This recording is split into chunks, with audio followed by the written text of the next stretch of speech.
நீங்க கண்டிப்பா தியேட்டருக்கு வந்து பாத்தீங்க அப்படின்னா உங்களுக்கு படம் ரொம்ப பிடிக்கும். அப்படி பிடிக்கலன்னா என்ன செருப்பால கூட அடிங்க. இதை நான் சும்மா ஒரு பேச்சுக்கெல்லாம் சொல்லல.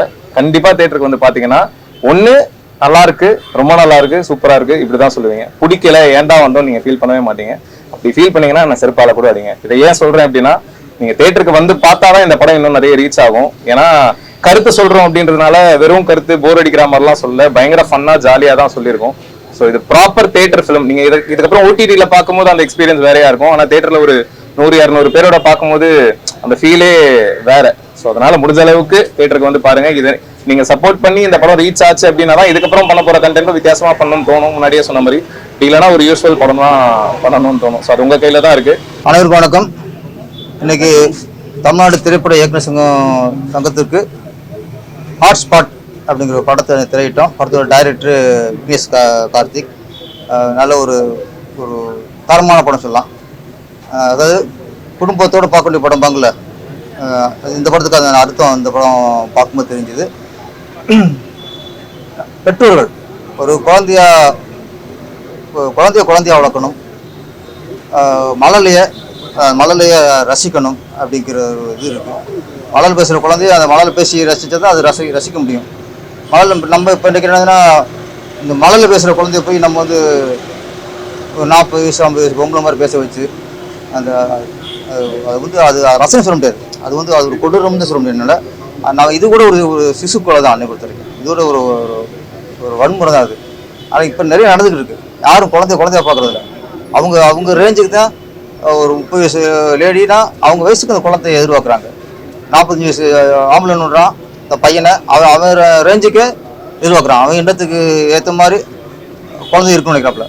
40 வயசு ஆம்பளை எண்ணத்துக்கு எப்படி 4 வயசு பையன் இருப்பான். இன்றைக்கி ரொம்ப அது இந்த டிவி ஷோஸு குழந்தை வச்சு பண்ணுற ப்ரோக்ராம் இதெல்லாம் பார்க்கும்போது சிலர் ரசிக்கிற மாதிரி இல்லை. அது ஒரு ஒரு பாட்டு தான் ரசிக்க முடியுது, ஒரு டான்ஸ் ஆடுனா ரசிக்க முடியுது, ஒரு மழலையாக இருக்குன்னா ரசிக்க முடியுது. ஸ்கூல் ட்ராமாலாம் போடுவாங்க. அப்போ ஒரு குழந்தை இந்திரா காந்தி வேஷம் போடுங்க. அது இந்திரா காந்தி வேஷம் போட்டாலும் சரி, ஜெயலலிதா வேஷம் போட்டாலும் சரி, எம்ஜிஆர் வேஷம் போட்டாலும் சரி, நம்ம குழந்தைய பார்த்து ரசிப்போம் அதை. ஆனால் இப்போ என்னென்னா இந்திரா காந்தி ரேஞ்சுக்கே பேசணும்னு நினைக்கிறாங்க, ஜெயலலிதா ரேஞ்சுக்கே பேசணும்னு நினைக்கிறாங்க. அது எப்படி முடியும்? அது அப்போ அந்த குழந்தை நம்மளே கொன்றோம். அதைத்தான் நம்ம டைரக்டர் இதில் சொல்லியிருக்காரு.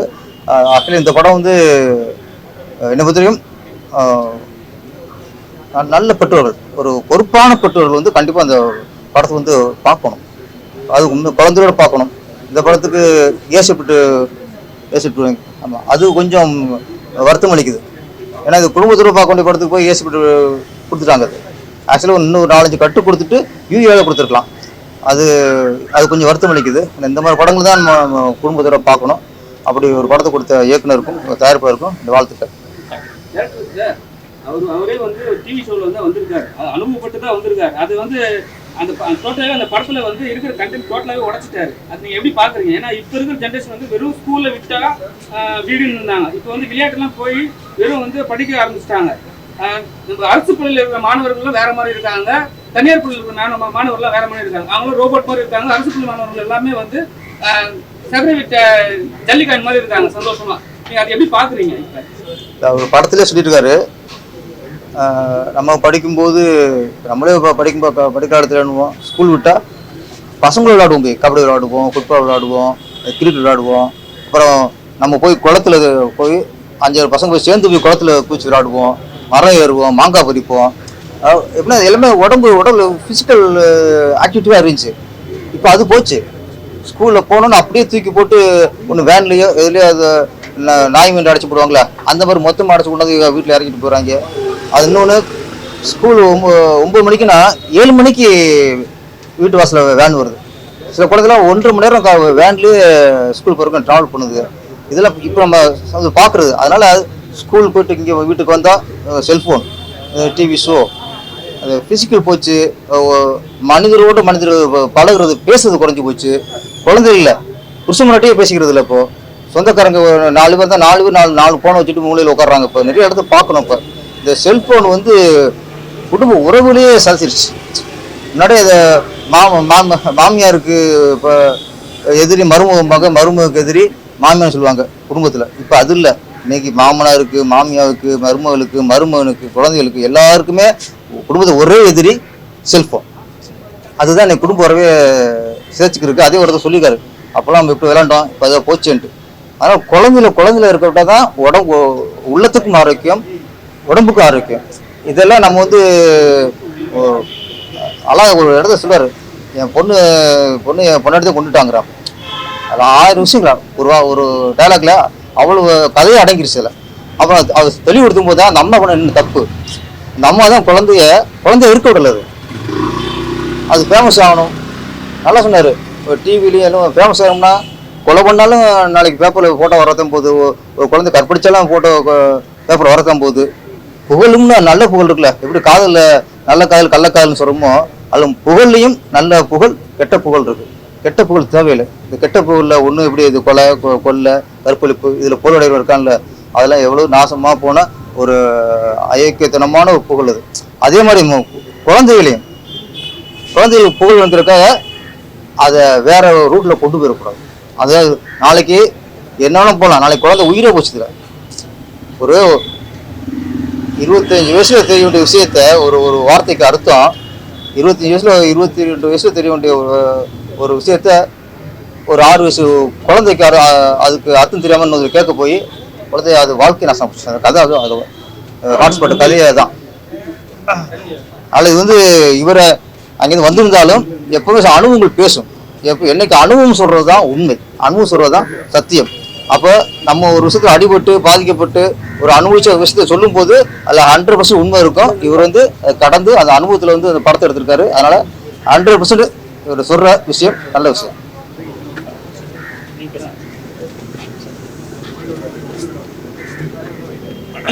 ஹாட்ஸ்பாட் 4 கதைகள் இருக்கு. 4 கதையும் வந்து ரொம்ப அழகா இணைச்சிருக்கு. 4மே வித்தியாசமான கதைகள். அதே டைம்ல செகண்ட் ஹாஃப்ல வர 2 கதையும் வந்து ரொம்ப முக்கியமா சொல்லப்பட வேண்டிய கதை. படம் ரொம்ப கிரிப்பா இருக்கு. நான் அதான் டைரக்டர்கிட்டே சொன்னேன், ரொம்ப கிரிப்பா இருக்கு, கரெக்டா பண்ணியிருக்காங்க. ஸோ ரொம்ப நல்லா இருக்கு. பட் படம் நல்லா இருக்கிற அளவுக்கு இது கவனிக்கப்படாம இருக்கு. ஸோ இது எல்லாத்தையும் கொண்டு போய் சேர்த்தீங்கன்னா ரொம்ப நல்லா இருக்கும்.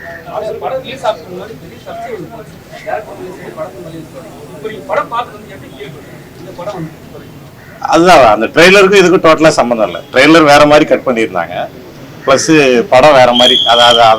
அதுக்கு எல்லாமே அதான் பேரரசு சார் சொன்ன மாதிரி தான், அதுக்கு எல்லாமே பதில் சொல்ற மாதிரி தான் ட்ரெய்லர் இருந்துச்சு. பட் ட்ரெய்லர்னால ஒன்றும் மைனஸ்லாம் இல்லை. ட்ரெய்லர் ஏதோ கவனிக்கப்படலை, பட் அது எல்லாரும் கொண்டு போய் ரீச் பண்ணீங்கன்னா ரொம்ப நல்லா இருக்கும். படம் ஆனால் நல்லா இருக்கு.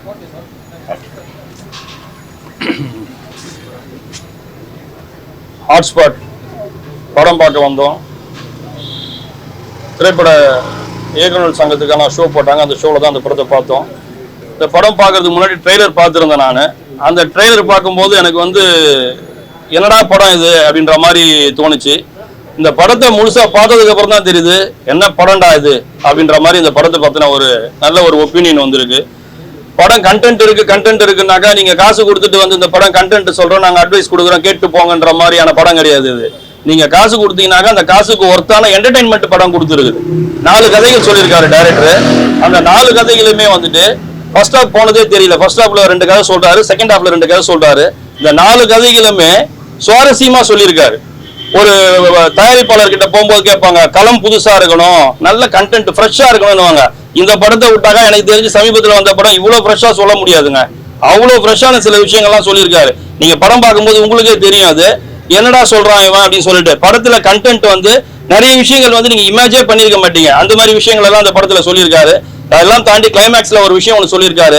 அதாவது குழந்தை தொழிலாளர்கள் வந்து வச்சுக்க கூடாது. ஒரு மளிகை கடையிலயோ ஒரு பாத்திர கடையிலயோ குழந்தைங்களை வச்சுட்டு வேலை வாங்கிட்டு சம்பளம் கொடுத்தாங்கன்னாக்கா அது வந்து சட்டப்படி குற்றம்ன்ற மாதிரி இங்க டிவி ஷோஸ்ல வந்து குழந்தைங்களை வந்துட்டு அவங்களுக்கு வந்து சொல்லி கொடுத்து அவங்களை தூங்க விடாம அவங்களுக்கு வந்து அவங்க பிராக்டிஸ் கொடுக்குறேன்னு சொல்லிட்டு அந்த குழந்தைங்களை வந்துட்டு நிறைய மூல செலவு பண்ணி அவங்கள டயர்ட் ஆக்குறது வந்துட்டு அந்த சேனல் பண்ணுதுன்றதை தாண்டி பெற்றவங்களும் வந்து அந்த குழந்தைங்களை வந்து ரொம்ப கொடுமைப்படுத்துறாங்கன்ற விஷயத்தெல்லாம் இந்த படத்துல சொல்லியிருக்கிறது மூலியமா இந்த படம் வந்து தவிர்க்க முடியாம சர்டிபிகேட் கொடுத்துட்டாங்களே தவிர இந்த படத்தை குடும்பத்தோட பார்க்கலாம். இருந்தாலும் இந்த படத்தை பெற்றவங்களா இருக்கக்கூடிய பேரண்ட்ஸா இருக்கக்கூடிய எல்லாருமே வந்து இந்த படத்தை பார்த்தாங்கன்னாக்கா உண்மையிலேயே இந்த படம் வந்து ஒரு பெரிய அளவுக்கு போகும்.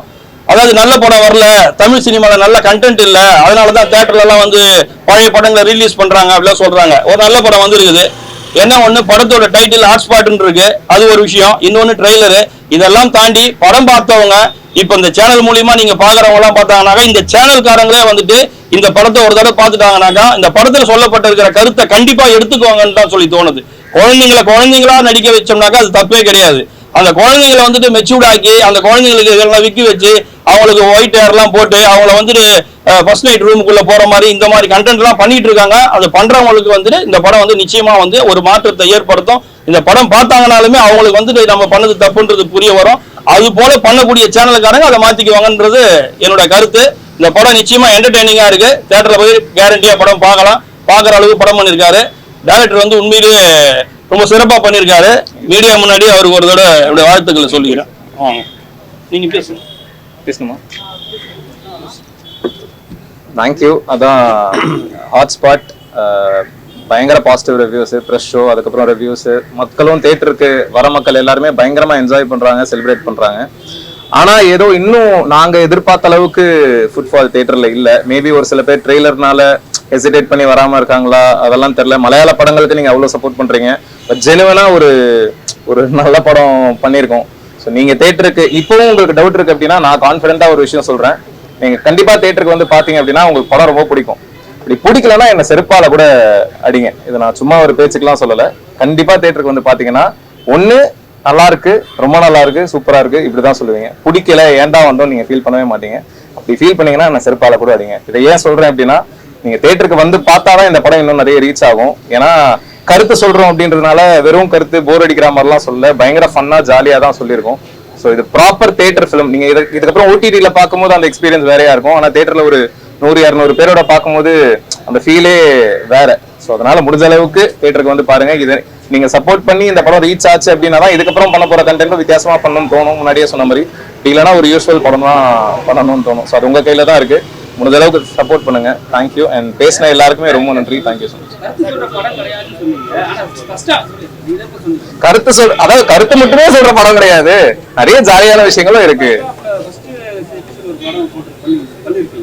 அது வந்து ஆண்களை வந்து மையப்படுத்தியும் பெண்களை வந்து உயர்த்தியும் காட்டியும் நல்ல விஷயம் தான். ஆனா வந்து இப்ப இருக்கிற ஜெனரேஷன் வந்து ஏத்துப்பாங்களா அந்த கண்டென்ட் மட்டும் கேட்குறேன். அதாவது அவங்க ஏத்துக்கிற கருத்துக்கள் மட்டும் நம்ம சொல்லணும் அப்படின்னா அவங்களுக்கு பிடிச்ச மாதிரியே நம்ம பண்ணிட்டு இருக்க முடியும்ல. கரெக்டான கருத்துக்கள் என்னவோ அதை சொல்லணும்ல. அவங்க ஏத்துக்கிறாங்க ஏத்துக்கல அப்படின்றத தாண்டி இதுதான் கரெக்ட் அப்படின்றத அவங்க கிட்ட சொல்ல முயற்சி பண்றேன். அதை ஏத்துக்கிறவங்க ஏத்துக்கிட்டோம், ஏத்துக்காதவங்க ஒரு சின்ன யோசனை கிரியேட் ஆகும்ல. இப்போ வீட்டுல வந்து ஒரு பொண்டாட்டிய அடிமைப்படுத்தியே வச்சுட்டு இருக்கிற ஒரு ஹஸ்பண்ட் கிட்ட அதே மாதிரி இருங்கன்னு சொன்னாதான் அவர் ஏத்துப்பாரு. இல்ல ஏன் இப்படி பண்றீங்க அப்படின்னு அவர் ஏத்துக்க மாட்டாரு. சோ அதனால நம்ம அப்படி ஒண்ணு சொல்றது தப்புன்னு கிடையாதுல்ல, அதுதான் கரெக்ட் இல்ல. சரி, இப்போ லாஸ்ட் டைம் நீங்க சொன்னீங்க ட்ரெய்லர்ல வந்து ஒரு விஷயம் நான் பண்ணேன், ஆனா படத்துல அது மாதிரிலாம் எதுவுமே கிடையாதுன்னு. மக்கள் வந்து இப்போ தேட்டருக்கு வரதுக்கு கொஞ்சம் தான் ரொம்ப கம்மி ஆயிட்டாங்க. இப்போ நீங்க சொன்ன மாதிரி மஞ்சுமல் பாய்ஸ்லாம் பெரிய பெரிய படங்கள்லாம் வந்து அங்க ஓடின படமே இங்க ஓடுது. அது இல்லாம வந்து ரீ ரிலீஸ் படமும் ஓடுது. இந்த மாதிரி நல்ல நல்ல கேரக்டர் படம்லாம் வந்தா கூட ஏன் வந்து தேட்டர் ஓனர்ஸ் வந்து தேட்டர் கொடுக்க மாட்டாங்க? அதான் சின்ன படம், ஸ்டார் காஸ்டிங், ஒரு பெரிய நல்ல ரிவ்யூஸ் எல்லாம் நல்லா போகுது, எல்லாம் பாசிட்டிவா போகுது. நீங்க என்ன செவ்வாய்க்கிழமை இன்னைக்கு கூட நீங்க வந்து ஷோ போட்டுருக்கீங்க, இன்னைக்கும் நல்லா தான் போயிட்டு இருக்கு. ஆனா இருந்தாலும் ஏன் வந்து தமிழ் படத்துக்கு மட்டும் தேட்டர் கொடுக்க மாட்டாங்க மேக்ஸிமம்? அது தெரியல. நம்ம மக்கள் தமிழ் படங்களுக்கு வந்து பார்த்தாதான் கொடுப்பாங்கன்னு நினைக்கிறேன். அதான் கேட்கறேன் நானும் ஆடியன்ஸ் கிட்ட. முடிஞ்ச அளவுக்கு நீங்க தேட்டருக்கு வந்தாதான் அது இன்க்ரீஸ் ஆகும். அப்போதான் இதுக்கு ஒரு சப்போர்ட் கிடைக்கும்ல. அது மேபி ஒரு ஏ சர்டிபிகேட்ன்ற ஒரு விஷயமா இருக்கலாம், ட்ரெய்லர்னால ஒரு ஹெசிடேஷன் இருக்கலாம். ஆனா அப்படி கிடையாது. இப்ப பார்த்தவங்க எல்லாருமே இது குடும்பங்கள் பார்க்கணும் அப்படின்னு தான் சொல்றாங்க. சோ அந்த ஒரு ஹெசிடேஷன் கூட இருக்கலாம்னு நினைக்கிறேன். பப்ளிக்கோட ஒரு விஷயம் இருக்கு சார். 4 படம் பண்ணிருக்காரு, 4மே நல்லா இருக்கு. கொஞ்சம் லென்த்தியா பண்ணா கொஞ்சம் இன்னும் ஸ்கிரிப்டியா பண்ணுவாருன்னு சொல்லிட்டு ஒரு விஷயம் இருக்கு. திருப்பி அது பண்ணுவீங்களா இல்ல அதோட முடிச்சிருவீங்களா? 4 ஸ்டோரி இருக்கு, 4 ஸ்டோரியும் வந்து சின்னதா முடிச்சிட்டீங்க. லென்த்தியா ஏதாவது பண்ணுவீங்களா பெரிய படமா? அடுத்த படம் ஒரு ப்ராப்பர் 2 hours ஃபீச்சர் ஃபிலிம் தான். சோ அது லென்த்தியா தான் இருக்கும். நல்லா தேங்க்யூ. அதாவது